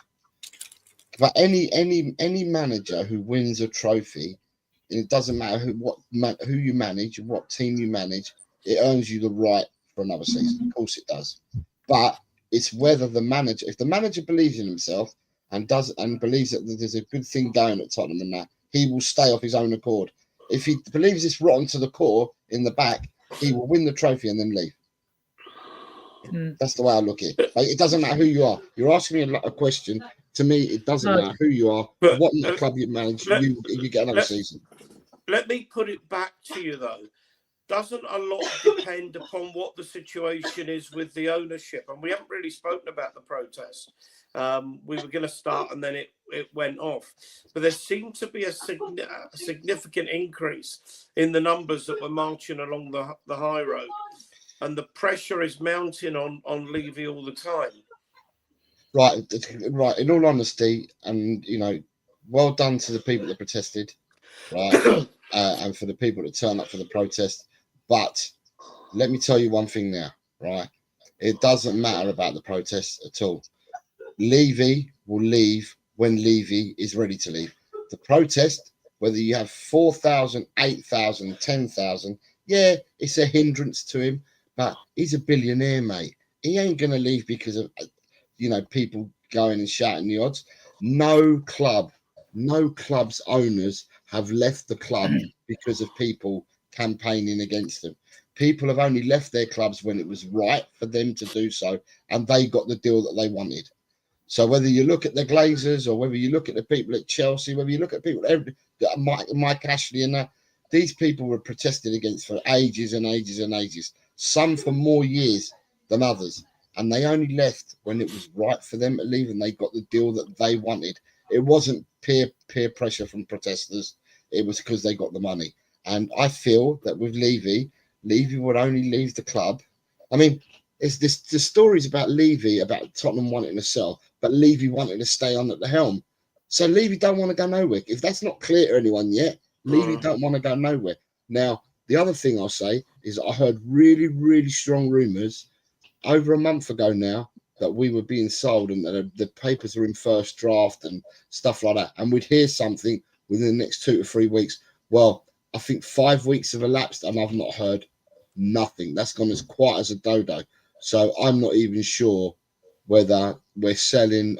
I'm not sure where we are at the moment, Ian, to be honest with you. I don't know what's going on. I don't know where we are. And I think the rumour mill is just doing one. Well, I see things two ways. I mean, if we went out the Europa League against Frankfurt, if we did, the pressure would mount. But would it make any difference? No, there'd be more protesters. The protesters would gain more traction. And the news media would pick that up, and there'd be more pressure on Levy. The only way to squeeze Levy more, Jose, we don't know what the situation is. He owns a third of ENIC. There's 30,000 small shareholders at Spurs. So a complete takeover's out of the question because that'll all have to go through. The shareholders would all have to vote. But that doesn't stop ENIC from selling the shareholders. If ENIC sell their shares and they've got 60% of the club, 67%, whatever it is, then that's a different ball game. Or if they sold, they would keep a stake because, this club's going to make even more money, right? We've got an estimated 34 million fan base out there to be tapped into. It's a gold mine, right? So, but if ENIC sold a large stake of their shares, well, that's down to Joe Lewis's daughter and the trust that have got them shares since he sort of separated himself from it because he was having all them court cases, right? So that would then make a difference. I think if there's going to be a sell in this club, I don't think Levy's selling his stake. I think ENIC will be the ones to sell a large chunk of Tottenham shares, and it might be a bigger stake than what Levy owns. So then. I mean, let's go back and talk business for a minute rather than football. Okay. If you're acquiring a business and it has experienced, capable management in it, which is one of the reasons you might buy a business, a successful business. If business is failing, fine. You're buying it for peanuts and you put your own management in there because the existing management's rubbish. But Tottenham is not a failing business. It might be failing as a football trophy-winning institution, but as a business, it's highly successful. So if you're buying a highly successful business for maybe 3 or 4 billion pounds, you would want to keep the management, or the senior management people, the chief executive, the chief finance officer, maybe the marketing people at the very top in place to protect your investment. I mean, it seems to me that any sensible owner coming in, new owner from America or the Arab world, would want to keep Levy running the business side. And we can get the best of both worlds if Levy runs the business side, but other people are left to run the football side. That is a win-win for us, particularly if Levy's no longer the majority shareholder. The issue for me is, I don't know about other fans, the issue for me is like the clue's in the word investor. Investors want a return on their money. If it's a long-term investment, it's a bit different because if Tottenham's gentrified, all the land value goes up and the value of their investment goes up. Yeah. If not, you're going to say you buy $1 billion in Spurs. When are you going to get any return on your money? The reason Levy wants an investor is because the club don't want to borrow any more money. The loans they've got are very good interest rates, maximum 1.75, I think it is, on the money they owe. So why do they need money? Well, it's not going to be invested in the team, right? They need money to build the hotel. They need it for infrastructure projects and to do the women's training ground and perhaps do other things at the men's training ground as well, right? So you get the money for that, and you haven't got to buy any, you ain't got loans, you haven't increased your debt. Then if you do that, then money you would have spent at that, you can free up more money for transfers. But we'll see. I mean, as soon as and then you get someone coming, and most fans say, "Oh yeah, first investor that comes, yeah, take him." They think like he's going to be a sugar daddy and all that. But then remember we had rumors of the Texas guy that owns the Dallas Cowboys and all that, and suddenly even a lot of the protesters, when they went and had a look at his background, went, "Oh no, we don't want him," right? So I don't think if anyone comes in, and when they come in, they're not going to be politically correct, because no one with we're talking that's got billions of money comes without some sort of without political sensitivity. Let's put it that way, being like careful with words, because do you really earn an honest billion without exploiting people? Doubtful, isn't it? So, Adrian, I need to interrupt you because very important matter. Mr. Chang needs to go to work. Thanks for coming on, Chang. Chang, thank you for coming in, my friend. It's always been a pleasure for me to be back here on Spurs Diehards. Wow, 9 months, how time flies. And I really do hope that I can make this more of a regular fixture for me, whether it's on a Friday or on a Sunday. And as for Jose, thank you so much for bookending my Sunday with a 9 a.m. show and then now a 9 p.m. show. It's been a fantastic Sunday, and I really do hope that Spurs carry on, or rather we bring this momentum of this win over on Thursday night. But more importantly, up the lads, come on you Spurs, and I'll see you all around, okay? Bye-bye, everybody. Stay safe. Bye, Have a Chang. Thank you, my fantastic friend. end to Take the care. Sunday. I'll see you all soon. Bye, everybody. All the best. Mm-hmm. See you later, Chang. Take care, mate. Peter Kagayas is a star, an absolute star. Oh, I've lost that. Sorry. He's gifted 5 memberships. Can you see, Jose, where they've gone? They're to hotels, because we can monetize, but we're not money. We do it at the end of the year. We're not going to monetize. We only spoke about it, and we're not going to monetize. Adrian's a millionaire, and I'm still a pauper because he won't monetize. Yeah, sorry. Yeah, I've just seen Peter. Thank you very much. That's kind of you. They've gone to James Watts, Wally's World, Cam Shanks, DB Forever, and Stuart Pugage. And guys, there's 168 of you watching us now, which is excellent. Let me just check the XCOM. There's 63 of those that are in XCOM watching us, which is great. That's brilliant. Thanks a lot for your support. We really appreciate it, because we are a young channel and we like to bring you quality fact-based content, right? And we pride ourselves in being a discerning, mature and sensible group, yeah? So if you like a chill group, we're for you. We do get prickly and spicy at times when, as soon as the next club's PR blunder, hits the media, you'll hear it from us as well, right? So, but if you like the content, please subscribe to the channel, give the videos a thumbs up, leave a comment, and spread the word, guys. Please spread the word, because by you spreading the word about us, it helps us to grow, and then we can do more content, So there's an interesting comment. Shemtan, I interviewed, you may not have seen it, Kieran Maguire, who's the UK's leading football finance expert, and also a Brighton and Hove Albion supporter. And I was trying to talk to him a little bit about, I mentioned Paul Barber, but what was clear, and quite rightly, that anything he knows and has heard with his contacts with Paul Barber was strictly off the record, so I couldn't explore it. But there have been more than a few people that have come in and worked at this club under Levy. Paul Barber was one. Who was the football? I keep forgetting his name. Paratici doesn't look like he's going to work. Tagaro's in. Good morning, Tagaro. Who was the football scout who came in and said, "I had my dream job," and then Daniel Levy ruined it. What was his name? Paul Mitchell. Was it Paul Mitchell? Paul Mitchell. Thank you, Paul Mitchell. We had Daniel Commerly. We've had so many good football people come through. Frank Arneson, yeah. Although in fairness, he got tapped up by Chelsea, and he ended up going nowhere at Chelsea in the end. So did Todd Klein. He got tapped up by Chelsea as well. Yeah, but I mean, there is a bottom line: is that a lot of good football people have come into the club and have not survived under Levy. I think the difference is he's a minority shareholder. If he's a minority shareholder and he's CEO, but there's a chairman, an executive chairman appointed by the majority owners, then it should become a different scenario.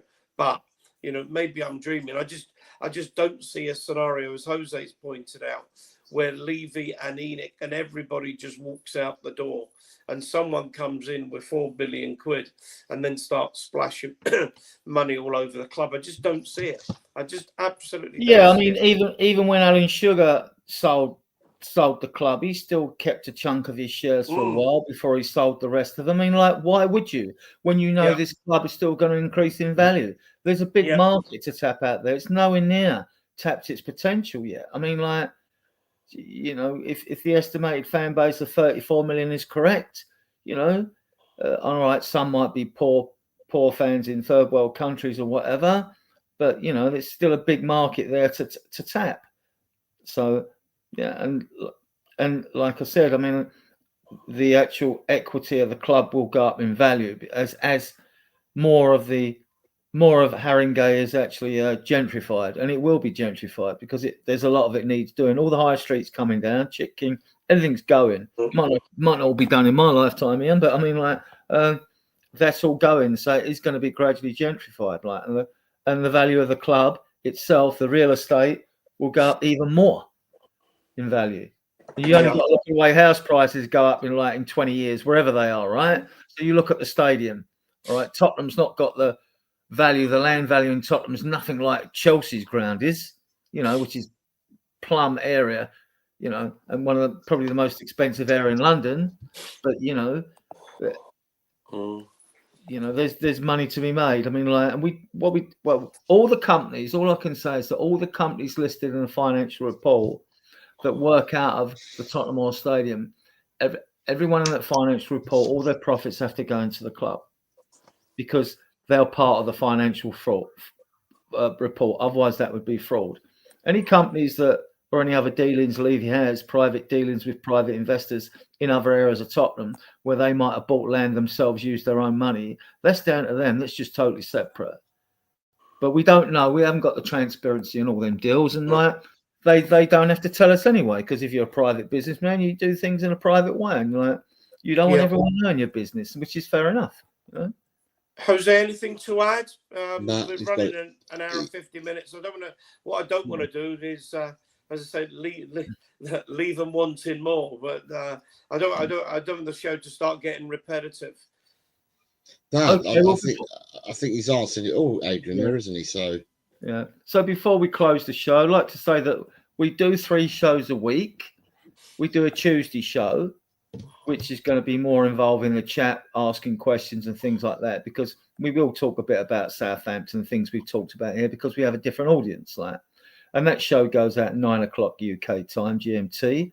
And we do a Friday show at 10 o'clock because we hope that it helps with an American Canadian audience and those in the Southern Hemisphere to suit them a bit more. I'm not sure how the clocks go forward or back on the subcontinent or in America and Canada.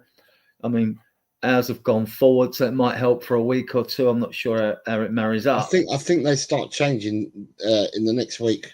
Right, okay. Both in Australia and I think in America, I think. And as you know, so we do 2 shows at 9 o'clock. They're the Sunday show with Ian hosts and the Tuesday show, which I host. And Friday, we're getting Drew to host. And we're trying to get some more American subscribers and members in our WhatsApp group so that we've got a list of Americans and Canadians or even Australians to get on that Friday show, which starts at 10 o'clock. We do have a Facebook group. Now, you know, people use Facebook or they don't, but it's there if people are interested. And I started that in 1919 when the stadium opens, and that's got 14,500 members. but getting them to cross over and cross-pollinate with all the other things we've got is virtually impossible. I mean, you write posts and all that, and people they just either can't be bothered. But see, in a Facebook group, you can come and go as you please. There's no fixed time limit of a show going out, so you can suit yourself. So we've got that. We've started a Facebook page because these videos go out on the Facebook page, but it's got nearly 300 members in it. It's new. On XCOM, I think we've got 3,200 members on XCOM, which this is going out to now, and there are still 69 viewers there in XCOM. Yeah, so which is excellent, right? So we've been going 9 months. We're growing okay, but obviously, like with your help out there, you spread the word. It helps us normally, and then we want to get Jose up to 1,000 subs as well. Oh, more than actually. Jose deserves that. Can we put the links up again? Just if you haven't liked and subscribed to 2 channels, whichever one you're watching on, guys, please like and subscribe both channels, whichever one you're watching on. Like and subscribe the other one as well as the one you're watching on. Let me scroll back and see where the links are. Can you get that up, Adrian? I'll try if I can find it. They're all waking up. Are you sure you want to stop? They're all waking up in Australia now. Look, I know. Dakaru. Going for another 4 hours. Right. If you want. This is Eltel Cockerel. Those of you 176 of you are viewing us now, which is excellent. And thank you all. We thank you all. If you can go over and subscribe to Eltel Cockerel, that'd be brilliant. Let's get him up, get him past the 900, and we get him to 1,000 eventually. And our link is I actually should have a banner for this in, shouldn't we? I did have one before, I think, but I don't think it's not below us. It's pre-subscribed. Yeah. But if you're here watching us anyway, you'd have had to go to the channel to find us anyway, just to view us. So where's our one, Adrian? There's so many people in the chat, so many things to scroll back through. Yeah. It would have been. Have a look at me. Look for Eltel Cockerel because there it is. I put it up there. And if you're spreading the word, you can tell people they can find us here, which would be brilliant. Yeah. So we thank you all for joining us. We thank you for your comments in the chat. We do want to involve the chat more with Q&A. So we try it Tuesday. If you're in Tuesday, come with your question. Thanks, Ryan, and thanks, Peter, as well. Yeah. All right, that's one. Let me find the other one. I mean, you start to think, does this show go out at 10 o'clock at night? But it gets to a point where people have got other things on. But you're right, we pick up the American market, we pick up the Far East market, and then the later we go, we get the Australian market as well. So there you go. All links are in. Right, and we like to strike a fair balance. That's why we moved the Friday show to 10 o'clock, and the 8 o'clock shows have been moved to 9 o'clock because we want to be fair to people that come, and they've asked us as well. The one thing I just love is the fact you're speaking to Spurs supporters all over the world at this. Yeah. So right, well, look, all I can say, we'll have to think about, because I mean, I don't want to run for 4 hours. No. I've not got anything more to add to what we've spoken about, unless you start doing the whole show again. It's no. I mean, I want to say something for Tuesday. We'll talk about possible managers Tuesday. We'll talk a bit about Southampton. We do a sort of preview with you, like in the chat, about Frankfurt as well, probably more in depth, and there's I'm sure I'll think of other things tomorrow to add to it and get you in the chat. And we do a Q&A with you in the chat as well. Get your questions in, ask the panel. And we'll see how we go. No, it's been a very good show tonight. And I've enjoyed it immensely. So in their absence, I'd like to thank Paul Kramer, long-term friend of mine, for coming on, and for Chang as ever. I know we did a show with Jose this morning. Can I say thank you to Peter Kagayas, because he's just gifted out another 5 memberships, and I've only just seen it come up, and they've gone to absolute superstar. So they've gone to Matty Kushner, George at Durag Diaries, Chang has got one as well, Sandra Costa, and Jessica. So thank you very much to Peter Kagayas. If you come in, it's Peter that you need to go and thank. Peter knows that my life revolves around a time check And weather time report check from Australia. Melbourne. Yeah. And It two makes fellow my- Aussies seriously, like it makes my Tagaro day and when David people Shear, say- they're also, I mean, David Shear's also a generous contributor to other podcasts as well. So I'm sure all those that receive a membership are grateful for it. And Dekaru and Tigaro. Yeah, and David we Shear. we admire your generosity of spirit. Yeah, Yeah. the Australian contingent we've got within the community are very, very, very, very generous. Yeah, they And are. Yeah. are all All right. absolute staunch supporters of our Great channel. name spoke off, isn't it? Great name. So, Yeah. I mean, the other thing is obviously thank you to Jose. You know, not only for you coming on because you're such a brilliant guest, but for bringing your audience with you as well. That's always really great to see. So, Yeah, we need to, when he does a show, we need to stream to his show as well and bring our audience over to him. absolutely. As they all Absolutely. cross-pollinate, you know, hopefully. So can I just So- tell people that I'll be doing my I'm doing my predictions results show. It will be on Tuesday Yeah, because there's still another Premiership game to go. Tomorrow, yeah, Leicester Newcastle. So the results show will be on Tuesday. I have had to change my predictions for next weekend. The show will no longer be on Friday this week. It will now be Thursday because I have family coming around, my grandchildren, so I won't be able to do Friday show. So I'm going to do it Thursday. What that then does is that there are people that say, "Oh, I missed your stream," and by the time I left it in the comments, some matches are kicked off already. By doing it on Thursday, it actually helps people out that are not watching the show that leave them on the stream after because the games won't start till Saturday. Well, as you've got grandchildren coming around, I predict noise. You've got grandchildren, Jose? 4. I didn't realise you were old enough to have grandchildren. I've only got 3. Your check's in a post, Ian. Ian, my eldest is now 30. Well, this year will be 39. Damn. Really? Yeah, Oh, and how old are you? my son's going to be 36. My younger son was 32 already, and my twin daughters were 18 6 months ago. Heavens above! Okay, I would never realise that. I mean, My grandson's 17 this year, and then I've got a granddaughter who'll be 13 this year. I've got another granddaughter who'll be 7 this year, and I've got another granddaughter who'll be 5 this year. I've been a busy person. Yeah, you certainly think have. you know people. And I'm 30, and I'm 32 years of age.